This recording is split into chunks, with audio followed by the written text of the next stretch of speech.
अस्सलामुअलैकुम नाज़रीन, प्रोग्राम दिन भर में आपको खुशामदीद कहते हैं। मैं हूं ज़शान बशीर। हुकूमत साजी का मरहला सबसे इम्पॉर्टेंट, जिसके बाद अब सूबाई असम्बलियों और कौमी असम्बली का इजलास बुलाया जाएगा। हलफ बर्दारी की तकरीब होगी और तमाम तर चीज़ें फॉर्मली सरअंजाम दी जाएंगी। PTI के हिमायत याफ्ता जीतने वाले आज़ाद उम्मीदवारों के सुन्नी इत्तेहाद कौंसिल में शामिल होने के बाद सुन्नी इत्तेहाद कौंसिल की मखसूस नशिस्तों की दरख्वास्त पर इलेक्शन कमीशन ऑफ पाकिस्तान में इजलास भी जारी है। अगर सुन्नी इत्तेहाद कौंसिल को मखसूस नशिस्तों का कोटा मिला तो हर जमात को 4.5 के तनासुब से एक मखसूस नशिस्त मिलेगी। बसूरत दीगर ये तनासुब 3 नशिस्तों पर मबनी होगा। इजलास में सुन्नी इत्तेहाद कौंसिल की मखसूस नशिस्तों के हुसूल की दरख्वास्त का जायजा लिया जा रहा है। Election commission of Pakistan Sunni Ittehad council को मखसूस नशिस्तें देने या ना देने से मुतालिक हतमी फैसला करेगा। सुन्नी इत्तेहाद कौंसिल की जानिब से तमाम हलफनामे जमा करवाए गए थे इलेक्शन कमीशन ऑफ पाकिस्तान में, जिस पर आज फैसला होगा और तमाम सियासी जमातों के मखसूस नशिस्तों के कोटे के हवाले से और ये सीटें अलॉट करने के हवाले से फैसला किया जाएगा। ये अहम इजलास है जो कि इस वक्त जारी है और पाकिस्तान तहरीक इंसाफ के जो आज़ाद अरकान थे सुन्नी इत्तेहाद कौंसिल में शामिल हुए थे, जिसके बाद ये तमाम तर हलफनामे सुन्नी इत्तेहाद कौंसिल की जानिब से जमा करवाए गए थे। उस्मान जब्बार हमारे साथ मौजूद हैं, उनसे इस बारे में हम मज़ीद जानेंगे। सुहेल अब्बास बलोच भी हमारे साथ हैं। लाहौर में इस वक्त क्या गहमा गहमी है सियासी तौर पर, उस बारे में उनसे बात करेंगे। उस्मान बताइएगा, इलेक्शन कमीशन में इस वक्त इजलास जारी है, क्या अपडेट्स हैं? जी बिल्कुल, इलेक्शन कमीशन में अहम इजलास जारी है जिसमें सियासी जमातों को जो मखसूस निश्चित कोटा है वो अलाट किया जाएगा। इस सिलसिले में दूसरा रोज़ जो है सुन्नी इत्तेहाद कौंसिल की जानिब से भी दरख्वास्त आ गई है इलेक्शन कमीशन के पास, जिनके का ये कहना है कि जो 86 अरकान हैं कौमी असम्बली से वो सुन्नी इत्तेहाद कौंसिल में शामिल हो चुके हैं और इसके अलावा पंजाब असम्बली से 107 जबकि खैबर पख्तूनख्वा असम्बली से 90 अरकान जो हैं उन्होंने इसमें सुन्नी इत्तेहाद कौंसिल में शमूलियत इख्तियार कर ली है। तो और 9 जो उम्मीदवार हैं सिंध असम्बली के वो भी सुन्नी इत्तेहाद कौंसिल में शामिल हो चुके हैं। तो उनकी जानिब से दरख्वास्त की गई है कि जो सियासी जमातों को मखसूस का कोटा अलाट किया जाएगा, उसमें सुन्नी इत्तेहाद कौंसिल को भी कोटा अलाट किया जाए, क्योंकि सियासी जमातों की जानिब से इलेक्शन से कबल अपनी जो तरजीह लिस्टें हैं वो इलेक्शन कमीशन को फराम कर दी गई थी, लेकिन पाकिस्तान तहरीक इंसाफ की जानिब से जो लिस्ट फराम की गई थी चूँकि उनसे बल्ले का निशान ले लिया गया था, उसके बाद उनकी जो लिस्ट है वो इलेक्शन कमीशन ने उस लिस्ट में से उनके नाम निकाल दिए थे। अलबत्ता अब चूँकि तमाम जो आज़ाद अरकान हैं वो सुन्नी इत्तेहाद कौंसिल में शामिल हो चुके हैं, तो सुन्नी इत्तेहाद कौंसिल की जानिब से बाज़ाब्ता दरख्वास्त दी इलेक्शन कमीशन को दी जा चुकी है। इलेक्शन कमीशन इस इजलास में आज न सिर्फ सुन्नी इत्तेहाद कौंसिल के इस दरख्वास्त का जायज़ा लेगा, बल्कि इसके अलावा भी जो दीगर सियासी जमातें हैं जो कौमी असम्बली में और सूबाई असम्बली में जिनके पास उम्मीदवार जो कामयाब हो चुके हैं, उन तमाम को भी कोटा यह मुख्तस करेगा, क्योंकि इलेक्शन कमीशन की जानिब से आज जो है आखिरी दिन उनके पास, जब आम इंतखाबात होते हैं 8 फरवरी को मुल्क भर में इलेक्शन हुए तो उनके पास 14 दिन होते हैं। 14 दिन के बाद उन्होंने तमाम जो नोटिफिकेशन है वो जारी करने होते हैं और आज उनके पास आखिरी रोज़ है कि जो लोग रह गए हैं, जो उम्मीदवार रह गए हैं। ये बताइएगा कि सुन्नी इत्तेहाद कौंसिल की जानिब से कितने अरकान के हलफनामे अब तक जमा करवाए गए हैं? जी जो कौमी असम्बली है उसमें 86 अरकान की जो है वो जमा कराए जा चुके हैं सुन्नी इत्तेहाद कौंसिल की जानिब से, जबकि सूबाई असम्बली की अगर बात करें तो पंजाब से 107, खैबर पख्तूनख्वा से 90, जबकि जो सिंध असम्बली है उससे सिर्फ महज 9 अरकान ही जो है सुन्नी इत्तेहाद कौंसिल में शामिल हो चुके हैं। उन तमाम के जो पार्टी में शमूलियत के नोटिफिकेशन है और जो उनके बयान हल्फी है वो इलेक्शन कमीशन में जमा कराए जा चुके हैं। और अगर इलेक्शन कमीशन आज फैसला करता है कि सुन्नी इत्तेहाद कौंसिल को मखसूस नशिस्तें मिलनी चाहिए तो तमाम सियासी जमातों को 4.5 की तनासुब से जो मखसूस नशिस्तें हैं वो अलाट की जाएंगी। और अगर इलेक्शन कमीशन ने तहरीक इंसाफ के जो आज़ाद उम्मीदवार सुन्नी इत्तेहाद कौंसिल में जा चुके हैं, अगर सुन्नी इत्तेहाद कौंसिल को मखसूस नशिस्तें अलाट नहीं की जाती, तमाम सियासी जमातों को 3 के हिसाब से जो है वो मखसूस नशिस्तें अलाट की जाएंगी। जो इलेक्शन एक्ट है उसमें बड़े वाज़ेह है कि जो इलेक्शन एक्ट 2017 है उसके सेक्शन 104/4 के तहत जो मुख्तलिफ सियासी जमातें होती हैं वो इलेक्शन से कबल अपनी जो तरजीही लिस्टें हैं वो ठीक है, इस इजलास में फैसला किया जाएगा कि कितनी मखसूस नशिस्तें अलॉट होनी है। उस्मान साथ रहिएगा। सुहेल ये बताइएगा कि हुकूमत साजी के हवाले से एक बेसिक ढांचा जो स्ट्रक्चर है वो तो उसकी तस्वीर तो हमारे सामने आ चुकी है, जाती उमरा में अहम इजलास भी हुआ, क्या अपडेट्स हैं, फैसले क्या अहम सामने आ रहे हैं? जी बिल्कुल, जो मुस्लिम लीग नून के पंजाब में हुकूमत बनाने जा रही है, इस हवाले से मुस्लिम लीग नून के कायद नवाज शरीफ और मरीम नवाज जो है वो हुकूमत साजी के हवाले से अहम फैसले कर रहे हैं। कल पंजाब असम्बली का इजलास तलब किया गया और इस इजलास से कबल जो है वो पार्लिमानी पार्टी का इजलास भी तलब किया गया, जिसमें पंजाब असम्बली के इजलास के हवाले से हिकमत अमली जो है वो तय की जाएगी और उसके बाद डिप्टी स्पीकर और स्पीकर के हवाले से जो है वो फैसला मुतवक्की है कि और अभी तक मुस्लिम लीग नून की जानिब से किसी को भी स्पीकर या डिप्टी स्पीकर के लिए नामजद नहीं किया गया। इस हवाले से फैसला जो ज़राए बता रहे थे कि वो नवाज शरीफ ने करना था, और नवाज शरीफ इस्लामाबाद होने की वजह से जो है वो उनका ये फैसला जो है वो हतमी नहीं हो सका था। तो अब ज़राए ने बताया कि आज या कल तक जो है वो मुस्लिम लीग नून स्पीकर और डिप्टी स्पीकर के नामजद तो जो है वो नाम स्पीकर और डिप्टी स्पीकर के लिए मुश्तबा शुजा और जहीर चन्नड़ के नाम सामने आ रहे थे। क्या ये फैसला अभी होना बाकी है, ये सिर्फ सजेशंस हैं अभी तक? इस हवाले से जो मुस्लिम लीग नून की सीनियर क़यादत है उनसे हमारी बात हुई तो उनकी जानिब से यही कहा गया कि क्यास आराइयाँ हैं, इसमें कोई सदाकत नहीं है। हत्ता कि जो मुस्लिम लीग नून के पंजाब असम्बली में कोऑर्डिनेटर हैं या जो मुस्लिम लीग नून के लोग हैं उनसे भी बात हुई तो उनका ये कहना था कि स्पीकर के हवाले से मुस्लिम लीग नून के कायद नवाज शरीफ में फैसला करना है।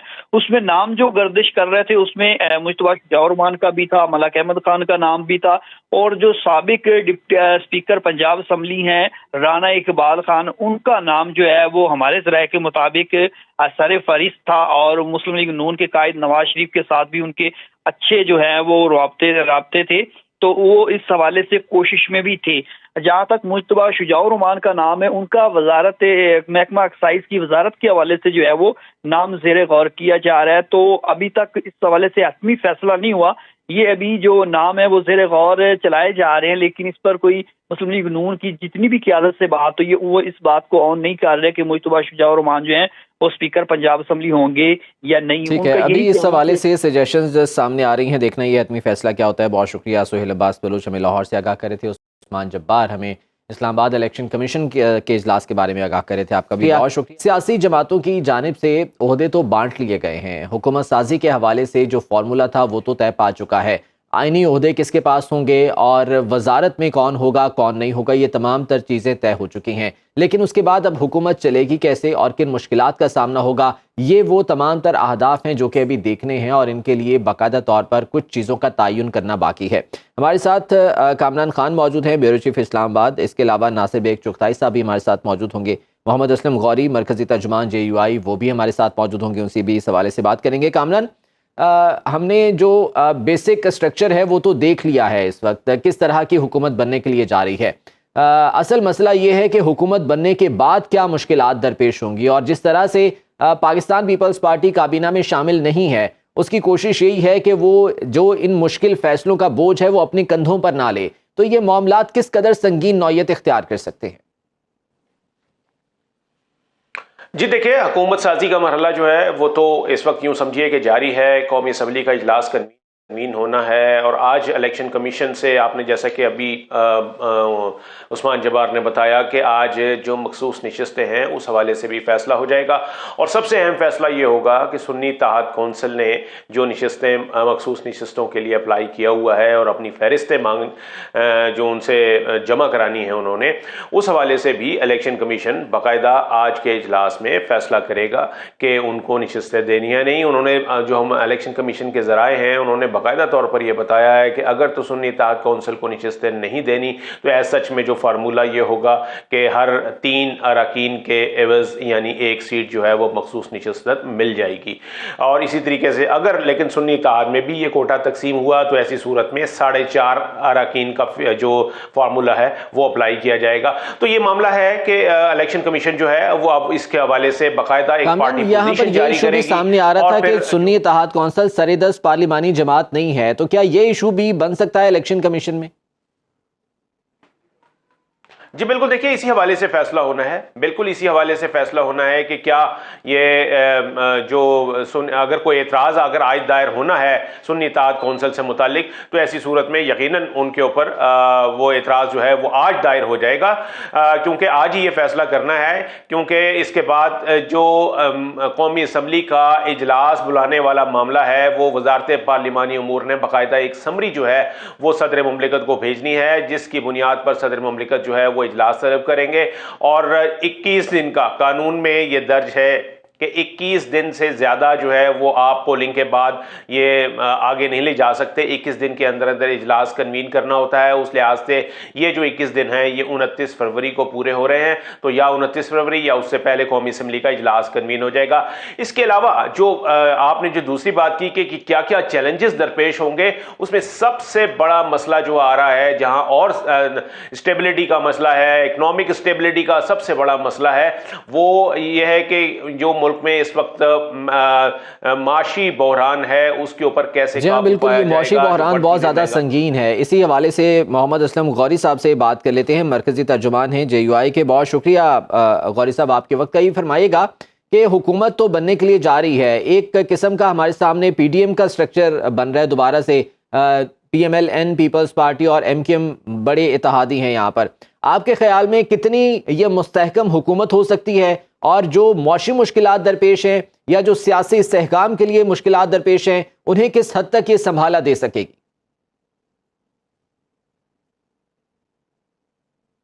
चाहता हूँ कि PDM एक तहरीक का नाम था जो 2018 के इंतखाबात के खिलाफ जिसने तहरीक वजूद आया, और ये था कि साफ और शफाफ इंतखाबात के लिए वो तहरीक चली थी।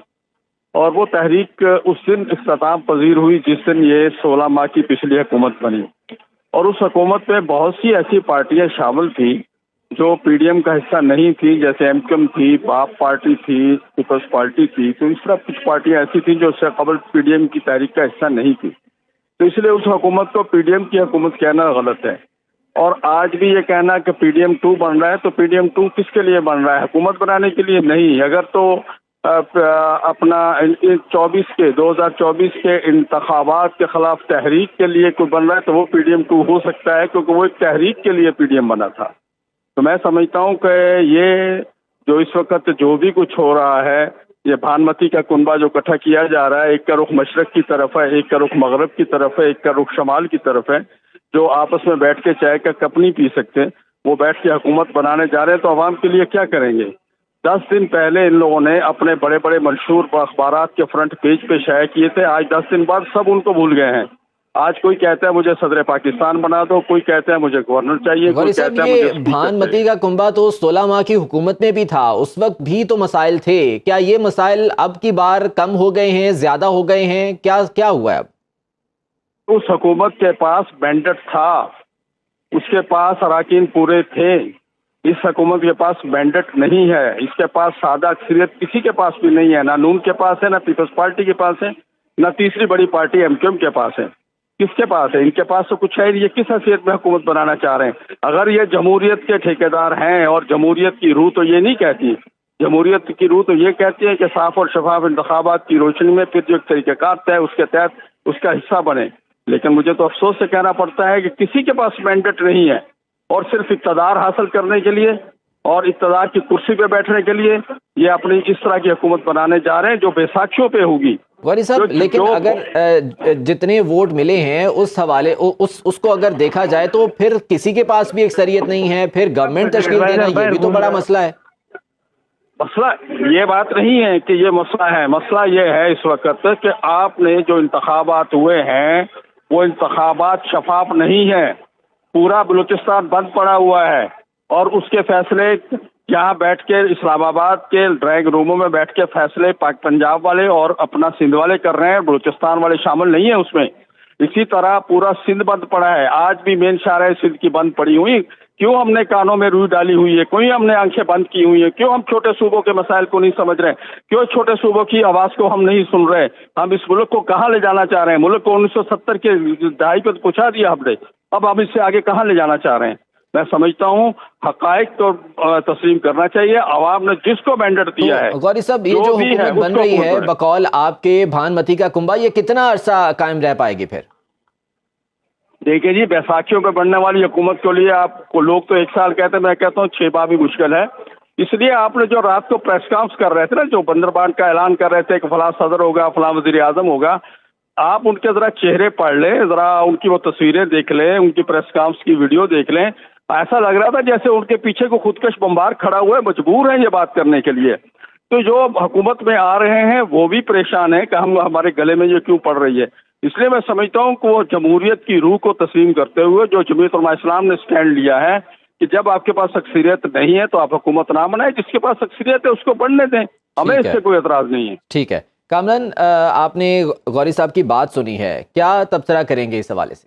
जी देखिए, अभी ये तो बात है कि ये जो इस वक्त हुकूमत मरकज़ की मैं अगर बात करूं तो पाकिस्तान मुस्लिम लीग नवाज जो है वो उनके वज़ीर आज़म होंगे, और पीपल्स पार्टी जो ये कह रही है कि जी हम वफाकी काबीना में शामिल नहीं होंगे, इनको बनाएंगे ज़रूर, इनको सपोर्ट भी करेंगे, इनको वोट भी देंगे, लेकिन यह कि वो जो इल्ज़ाम इनके ऊपर आना है वो हम नहीं लेंगे। उनको पता है, इसका मतलब यह है उन्हें पता है, उन्हें यकीन है कि ये हुकूमत जो है ये डिलीवर नहीं कर पाएगी। जो इस वक्त चैलेंजेस दरपेश हैं उसमें इनके लिए हुकूमत चलाना जो है वो मुश्किल होगा और अवाम के जो जिसे कहते हैं ना गैज़ गज़ब का सामना करना पड़ेगा, अवामी तनकीद होगी बड़े पैमाने पे, ये पहले से उनको इस बात का यकीन है।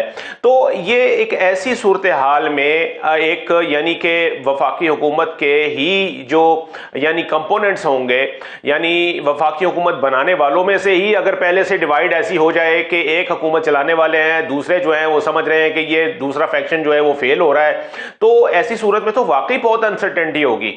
और फिर देखिए इसके बाद जो दीगर आपने बाकी तमाम ओहदे जो हैं आईनी ओहदे वो तो आप ले रहे हैं। इस पे कमरुज़्ज़मान कायरा साहब से पूछा गया तो उन्होंने ये एक लॉजिक दी थी, वो ये कहने लगे कि जी हम ये चाहते हैं कि ये पाकिस्तान मुस्लिम लीग नवाज जो है वो अपने फैसले जो है वो खुद से कर सके और उनको किसी पार्टी का या दूसरे किसी इत्तेहादी का दबाव का सामना ना करना पड़े, इसलिए हम ये चाह रहे हैं। हालांकि मसला यही है कि उनको पता है, ये अवाम को भी पता है, सबको पता है कि ये लेना पड़ेंगे और उससे अवामी रद्देमल आएगा, डेफिनेटली हुकूमत करने में मुश्किलात का सामना होगा। दूसरा एक और चीज़ के जो तहरीक इंसाफ के आज़ाद अरकान हैं ये अपोजिशन में होंगे तो अपोजिशन भी फिर बहुत स्ट्रांग उन्हें फेस करना पड़ेगी। ये किस हद तक मुश्किलात का बायस बन सकता है?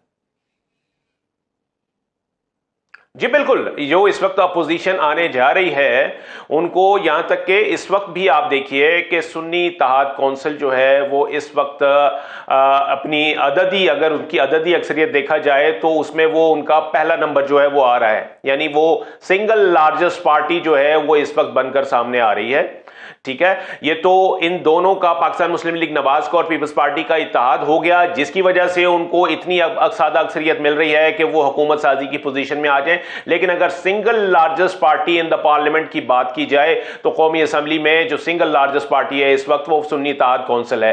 तो ऐसी पार्टी जब अपोजिशन में बैठेगी इतने अरकान के साथ तो ये भी एक बहुत बड़ा जो है वो हुकूमत जो हुक्मरान होंगे उस वक्त जो पावर कॉरिडोर्स में होंगे उनके लिए मुश्किल होगा, क्योंकि एक तरफ ये कि हालात ऐसे होंगे और आप ये देखिए कि जो IMF का जो प्रोग्राम है ये अभी मार्च में खत्म हो रहा है।